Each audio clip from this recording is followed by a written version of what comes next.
আসসালামু আলাইকুম ভিউয়ার্স, খুশিদ আলম রিপন বলছিলাম পিনাকেল কনসালটেন্সি গ্রুপ থেকে। আজকে আমরা কথা বলবো আমাদের স্টুডেন্ট সুলাইমানের সাথে। সুলাইমান রিসেন্টলি ইউএসএ ভিসা পেয়েছে। আজকে সেশনে আমরা চেষ্টা করব যে সুলাইমানের টোটাল জার্নিটি আমাদের সাথে কেমন ছিল সেটি আপনাদের সাথে শেয়ার করার জন্য।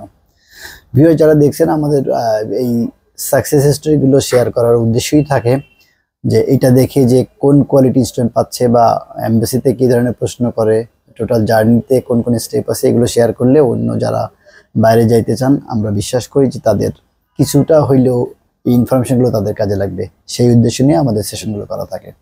তো চলুন আজকে সেশনটি আমরা শুরু করি। ভাই কংগ্রেচুলেশন। থ্যাংক ইউ ভাই। কেমন আছো তুমি? তো আলহামদুলিল্লাহ, আপনি ভালো আছেন? আলহামদুলিল্লাহ। সুলাইমান একটু বলবা যে আমাদের ভিউয়ারদের যারা দেখছেন তাদের একটু বলবা যে কান্ট্রি তো অনেকগুলো থাকে, ইউএসএ কেন পছন্দ করলা তুমি? ইউএসএ হচ্ছে মানুষ বলে যে ল্যান্ড অফ অপরচুনিটি, তো এইখানে আসলে অপরচুনিটির কোনো অভাব নেই। তো আমি এই জন্য আর হচ্ছে এটা ওয়ার্ল্ডের হচ্ছে বেস্ট এডুকেশন সিস্টেম ইউএসএ, তাই আমি ইউএসএ চুজ করেছি। ওকে, সো সুলাইমান একটু বলবা যে তুমি তোমার একাডেমিক প্রোফাইলটা যদি একটু শেয়ার করো আমাদের সাথে। আচ্ছা, আমি হচ্ছে এখন ইউএতে পড়াশোনা করছিলাম। তো রিসেন্টলি আমি চাচ্ছিলাম যে বাংলাদেশে পড়াশোনা শেষ না করে আমি বাইরে হায়ার এডুকেশন শেষ করি, যেটা আমার এডুকেশনে আরো অ্যাডভান্স দিবে। অবশ্যই। তো আমাদের এসএসসি এবং এসএসসি কত সালে ছিল তোমার? এসএসসি হচ্ছে 2018 সালে, এইচএসসি হচ্ছে 2020 সালে ছিল। 20 সালে। তারপরে তুমি এখন কারেন্ট স্টাডি করছো ইউনিভার্সিটিতে। আইএলটিএস ছিল? জি। কত ছিল আইএলটিএস? 6.5। 6.5 ছিল। তুমি যাচ্ছ ব্যাচেলরের জন্য ডাইরেক্ট? জি। ওকে, সো এখন আমরা আসবো যে পিনাকেল খুঁজে পাইলে কিভাবে তুমি? পিনাকেল হচ্ছে এখান থেকে আমার এক ফ্রেন্ড গেছে 2 বছর আগে, তো ওনার মাধ্যমে এখানে আপনাদের এখানে। সে কি ইউএসএ গেছিল? হ্যাঁ, ইউএসএ গেছে, এখন ইউএসএ আছে। আচ্ছা, ইউএসএ আছে, তার রেফারেন্সে আসা। সো আসার পরে টোটাল ওভারঅল আমাদের সার্ভিসটা কেমন ছিল? খুব ভালো ছিল, আলহামদুলিল্লাহ খুব ভালো ছিল। এরকম আসলে হয়ই না, অমায়িক ধরনের ছিল। থ্যাংক ইউ ভাইয়া। ভাই একটু বলবো যে এমবেসিতে তোমার ইন্টারভিউটা কেমন ছিল, এক্সপেরিয়েন্সটা? আসলে ইন্টারভিউ হওয়ার আগে মনে হচ্ছিল অনেক কঠিন হবে, কারণ ভিসা আসলে অনেক এতটা ইজি না যতটুকু মনে হয়, আবার অনেক সহজও। যদি আমার ক্ষেত্রে হিসেব ধরি, আলহামদুলিল্লাহ খুব সহজে ভিসাটা পাওয়া গেছে, যেটা আসলে বলার মতো না, এত সহজে পাওয়া যায় ভিসা। প্রশ্ন কি কি ছিল এবং কত সময় ছিল তোমার, এবং কাউন্টার নাম্বার কত ছিল? কাউন্টার নাম্বার হচ্ছে 3 ছিল, এবং কোশ্চেন আমাকে অনেক করেছে, আমাকে তো প্রায় 10 মিনিটের মতো কোশ্চেন করেছে। কোশ্চেন শুরু করেছিল হচ্ছে আমি কি সাবজেক্ট নিচ্ছি, তারপরে কেন ইউনিভার্সিটি, কেন ইউএসএ, কেন অন্য দেশ না, তারপরে আমি বাংলাদেশে পড়াশোনা চালাচ্ছি, তারপর আমি কেন ইউএসএ যাচ্ছি, তারপরে এটা সুইচ বাদ দিয়ে কেন যাচ্ছি আমি, সেটা একটা প্রশ্ন থাকে আসলে। হ্যাঁ, তো তারপরে হচ্ছে আমার বাবা কি করে, বাবার ব্যাকগ্রাউন্ড কি, আমাদের বিজনেসটা সম্পর্কে ওরা ধারণা চেয়েছে, এবং বিজনেসের যে ডিস্ট্রিবিউট কিভাবে করতে হয়, কিভাবে কি ডিটেলস জানতে চাইছে, কতজন ওয়ার্কার কাজ করে। ইনকামটা কি জানতে চাইছিল? না, ইনকামটা জানতে চাই। তারপরে হচ্ছে জিজ্ঞেস করেছে হচ্ছে ওইখানে কেউ আছে নাকি, আত্মীয় কেউ আছে নাকি, তারপরে আফটার ব্যাচেলর তুমি কি করবা। তো মানে ডিটেলস জানতে চাইছে এখানে প্রায় আমি মনে করি 10 থেকে 12 মিনিট, যেখানে সবাইকে আরো কম সময় ধরে প্রশ্ন করে। ওকে, আসলে সেটা যে নরমালি তোমার, আমরা তো অনেকগুলো সাকসেস স্টোরি শেয়ার করেছি, 3 মিনিট 4 মিনিটের বেশি কারো প্রশ্ন করে না। তো প্রশ্ন 10 মিনিট করছে, সমস্যা নেই, ভিসা দিচ্ছে, এটা আসলে ভালো দিক। প্রশ্ন যত বেশি করুক। আর প্রশ্ন যারা ইন্টারভিউর জন্য রেডি হবেন, প্রশ্নটা আসলে আপনারা তো শুনলেন যে সুলাইমানের 10 মিনিটের মতো ইন্টারভিউ হয়েছে, বাট প্রশ্ন কিন্তু ঘুরে ফিরে এই প্রশ্নগুলোই করে যে কেন ইউনিভার্সিটি পছন্দ করলাম, কেন এই কান্ট্রি পছন্দ করলাম, এই সাবজেক্ট কেন পছন্দ করলাম, আর কোথাও অন্য কোনো কান্ট্রি কেন যাচ্ছি না। এবং সবচেয়ে ভাইটাল যদি যেটা কনসার্ন থাকে, বিগ কনসার্ন থাকে যে স্পন্সর যিনি, উনি ফাইন্যান্সিয়ালি ক্যাপাবল কিনা। এই জন্য এটা একটু বেশি প্রশ্ন করে, কারণ বাংলাদেশে অনেক স্টুডেন্টের ওদের আইডিয়া আছে যে আমরা হয়তো অনেকে বিজনেস না করলেও বিজনেসম্যান বলি, অনেকগুলো ওদের কনফিউশন থাকে বলে এটা একটু ক্লিয়ার হইতে চাই যে ছেলের বাবা মায়ের ব্যবসা যদি থাকে, অবশ্যই ছেলে মেয়ের আইডিয়া থাকা উচিত। যদি আপনার বাবার ব্যবসা জেনুইন করেন কিন্তু আপনি ঠিকমতো বুঝাই বলতে না পারেন, তাহলে কিন্তু ওরা মনে করবে ফেক বিজনেস। সো ইন্টারভিউ যাওয়ার আগে আপনার ফাদারের বা স্পন্সরের যে বিজনেস বা ইনকাম সোর্সটা যদি ক্লিয়ারভাবে জেনে যাবেন, কারণ এটার উপর কিন্তু অনেকগুলো প্রশ্ন হয়।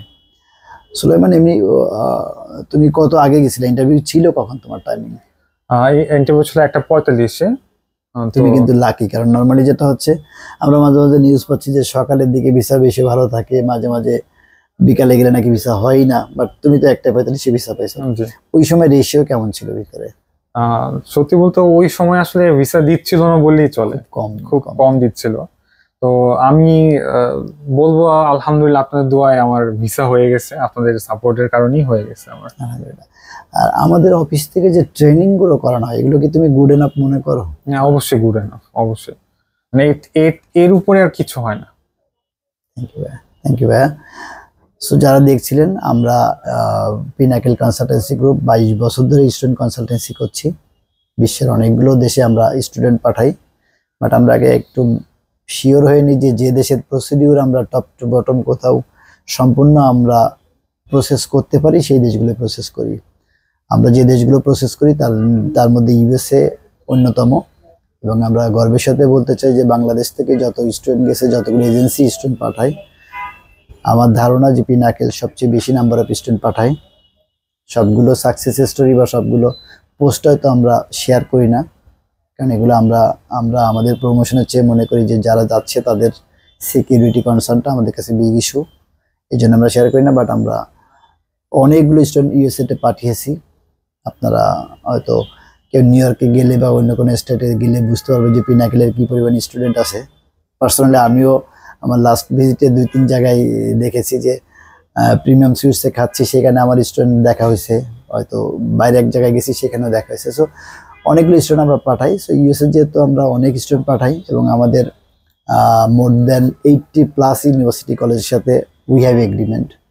সো আমাদের কাছে আসলে স্টুডেন্ট ভালো মানে ভাস্ট চয়েস পাবে। পাশাপাশি আমরা সবসময় আমার কাউন্সিলিং বা আমার কাউন্সিলারদের বলে দেওয়া থাকে যে স্টুডেন্ট যখন আমাদের কাছে কোনো কান্ট্রির জন্য আসবে, আমরা স্টুডেন্টের চয়েসটিকে গুরুত্ব দিই, আমাদের লিস্ট না ধরাই দিয়ে স্টুডেন্টের যে চয়েস থাকে সেই অনুযায়ী তার অ্যাডমিশন করে দেওয়ার চেষ্টা করি।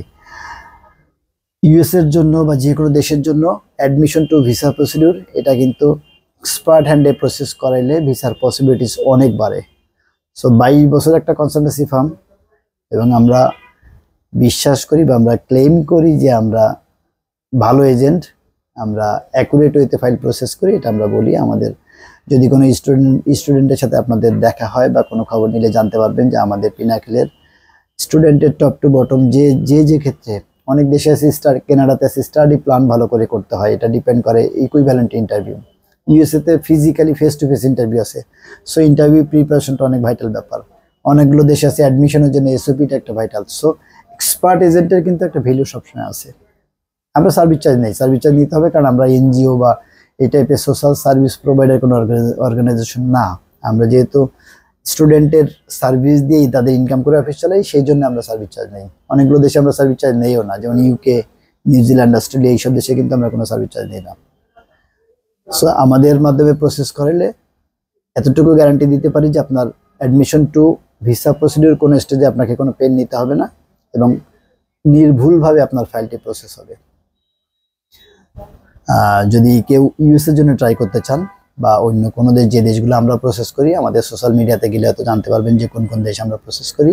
সেই দেশগুলো যদি আমাদের মাধ্যমে প্রসেস করতে চান তাহলে আমাদের অফিস ভিজিট করতে পারেন। আমাদের অফিস সকাল 10টা থেকে সন্ধ্যা 7টা পর্যন্ত ওপেন থাকে। পাশাপাশি যারা সময় পান না অফিস ফিজিক্যালি ভিজিট করার, তাদের জন্য অপশন আমাদের আছে। আমাদের 2টা সোশ্যাল মিডিয়া, ফেসবুক এবং ইউটিউবে আমরা কুইকেস্ট টাইমে রিপ্লাই দেওয়ার চেষ্টা করি। স্টাডি অ্যাব্রড রিলেটেড কোনো কোশ্চেন থাকলে আমাদের সোশ্যাল মিডিয়াতে প্রশ্ন করতে পারেন। কষ্ট করে যারা দেখছিলেন সবাইকে ধন্যবাদ জানিয়ে আজকের সেশনটি এখানে শেষ করছি। আল্লাহ হাফেজ।